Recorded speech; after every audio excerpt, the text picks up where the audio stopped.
रावण को केवल एक पौराणिक या ऐतिहासिक पात्र, दैत्य राजा के रूप में देखने के बजाय मानवमन की कुछ नकारात्मक प्रवृत्तियों का प्रतीक मानने का प्रयास बार बार किया गया है। जो व्यक्ति पौराणिक इतिहास में विश्वास नहीं करता, वह रावण को एक प्रतीक मानकर स्वीकार कर लेता है। लेकिन सच्चाई यह है कि रावण केवल प्रतीक नहीं था, बल्कि अतीत का एक जीवंत सत्य था। आइंस्टाइन ने कहा था कि आने वाली पीढ़ियां यह मानने को तैयार नहीं होंगी कि गांधी जैसा व्यक्ति इस धरती पर कभी अस्तित्व में रहा था। कल को कोई गांधी को भी प्रतीक मान लेगा। कई बुद्धिजीवी तो श्रीराम को भी प्रतीक के रूप में स्थापित करने को तत्पर रहते हैं। प्रतीकात्मक रूप से कहा जाए तो रावण के 10 सिर काम, क्रोध, लोभ, मोह, दंभ, मद, भय और असत्य जैसी 10 नकारात्मक प्रवृत्तियों को दर्शाते हैं। लेकिन वास्तविकता यह है कि रावण के 10 सिर नहीं थे, बल्कि भगवान शिव के प्रति भक्ति और समर्पण के व्रत के कारण उन्हें ऐसा वरदान प्राप्त हुआ था कि जब भी वह एक सिर अर्पित करता, दूसरा अपने आप स्थापित हो जाता। समय के साथ रावण के 10 सिर को प्रतीकात्मक रूप में दर्शाया जाने लगा। रावण के पास ज्ञान था लेकिन विवेक नहीं।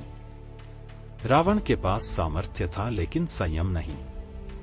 रावण के पास भक्ति थी लेकिन निस्वार्थ भाव नहीं।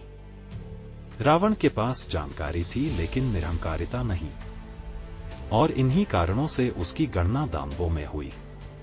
वास्तव में भी वह धनु वंश का दानव था। यहां प्रतीकवाद जोड़ने की कोई आवश्यकता नहीं है।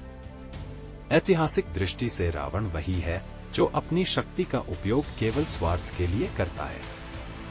अपनी भक्ति को भी अहंकार का साधन बना लेता है। अपनी विद्वता से स्वयं का ही हित साधता है। अपने ज्ञान पर असत्य और अधर्म को हावी होने देता है। भगवान शिव के आशीर्वाद के बावजूद उन्हीं को चुनौती देता है। माता सीता जैसी महान सती पर कुदृष्टि डालता है और अंत में अपनी दुष्टता के कारण पूरे परिवार को नष्ट कर देता है। ऐसे रावण का अंत आवश्यक था। हर दशहरे पर रावण का वध, उसका दहन होता है। यह कोई सामान्य घटना नहीं है। रावण के विशाल पुतले का विस्फोट के साथ जलना ही उद्देश्य नहीं है, बल्कि यह संदेश है कि यदि धर्मनिष्ठ समाज की स्थापना के लिए विस्फोटक प्रयास की आवश्यकता हो, तो उसके लिए भी तैयार रहना चाहिए। रावण का जलना केवल एक अवसर है, असली जरूरत है भीतर की चेतना को जागृत करना। रावण का विनाश केवल एक घटना है, लेकिन धर्म और सत्य की स्थापना के लिए जिम्मेदारी का बोध जगाना आवश्यक है। शांति, प्रेम, करुणा, अनुकंपा, सहिष्णुता, दया, ये सब अपनी जगह ठीक है, लेकिन जब रावण का वध आवश्यक हो, तब यह होना ही चाहिए। जब संस्कृति का अपहरण हो, उसकी पवित्रता को भ्रष्ट करने का प्रयास हो, उसकी शुद्धता को कलंकित करने की योजना बनाई जाए, उसकी स्थिरता की नींव हिला दी जाए, उसकी क्षमा को कमजोरी समझा जाने लगे, तब रावण का वध अनिवार्य है। रावण केवल प्रतीक नहीं, वास्तविकता है।